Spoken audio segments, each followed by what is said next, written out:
everyone, my name is Ruqaiya and I'm one of the VICTA Changemakers this year, and I'm here to talk to you guys about guide dogs. I recently got my guide dog. His name is Bertie. I graduated or qualified with him in April 2023. We're in the park right now giving him a nice run around, so if you hear bells and whistles and things, that's just because Bertie's Bertie, so you can hear where he is. Good boy, and he came. Good boy, Bertie, well done, go on. So I wanted to talk to you guys a bit about guide dogs versus canes, I guess. I was a cane user most of my life, and then I got Bertie, and obviously canes and dogs have pros and cons, which we've all realised. Canes, it's more of a tactile feedback. You walk into obstacles to know they're there and you use them as landmarks, and obviously you don't have as much responsibility with a cane as you do with a dog. A dog is very different because a dog will guide me around the obstacle without me even knowing the obstacle is there. And the navigation, so I know where I'm going, is Bertie will guide me to every curb edge, and I'll count curb edges in my head. So I'll be, oh, one curb edge, keep going straight across the road. Two curb edges, oh, need to turn left now. So that's the way how dogs mostly work compared to canes. So I've been told Bertie's comedically in the background having a sniff of trees and leaves, just to let you know. So I want to talk a little bit more about the responsibilities of having a guide dog. I just want to clarify, this isn't to put anyone off getting a guide dog in the future. It's just to paint more of a realistic picture of what it's like to have a guide dog. As someone who's never had pet dogs before either, and suddenly having my first ever guide dog, it was definitely a transition and a lot to think about, because obviously you have this whole new being to look after, and I very much feel like the mum of a toddler. Because there are things that you don't really think of. So you have to be obvious, you need to feed them, you need to water them, make sure they work, get exercise, but you also have to groom them, you also have to take them to the park, you also have to make sure they're up to date on their health check, and do so many different things that, I personally didn't think of.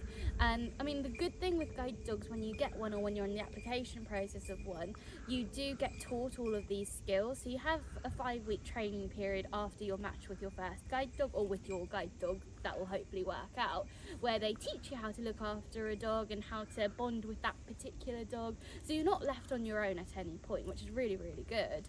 But it's also the mental toll of having a dog and looking after a dog.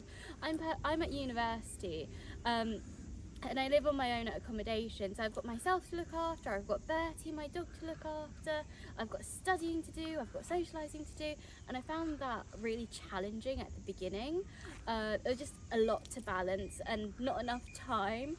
Personally for me, I think being visually impaired, it takes you twice as long to do things, or however as long to do things compared to sighted people, and I keep complaining 24 hours in a day isn't enough time. But yeah, there's just so much more to think about, and guide dogs obviously need like a routine like everyone else. So if you're someone who has more of a routine life, Bertie, I know, likes to wake up every morning on the dot, 7:30 in the morning. Again, it's not for everyone to wake up. You also have to toilet them, that's another big thing. But I know I've been talking a bit more about the responsibilities and potentially the negative sides of having a dog, but I genuinely wouldn't trade Bertie for the world. I don't know what I'd do without him. He's increased my independence so much. We're out and about in London, he's weaving me in and out of crowds and public transport, and it's just incredible. I genuinely feel like when I'm walking with him, I'm walking so freely, and the trust and everything. I also feel less lonely with him, which is amazing, especially as a university student that lives on my own. And yeah, so this is just a little glimpse into dog life and guide dog life, the responsibilities, the good stuff, but also a little bit about your cane, because even though I have a guide dog, there are still things I miss about my cane. The one thing that I really miss is steps. I find stairs really hard with a guide dog because, as we mentioned earlier, dogs aren't tactile feedback. They just kind of guide you around and hope for the best. So when I'm doing steps with Bertie, I really have to feel with my feet. Whereas with a cane, if there's a step, and especially the big mind the gap on the platform when you're getting off a train, I used to be able to feel that with a cane. Now I feel like I have to jump and take a leap of faith and hope for the best. But yeah, that's a little bit about dogs and canes. Thank you so much for listening, and stick around for the other VICTA Changemakers stuff. Bye!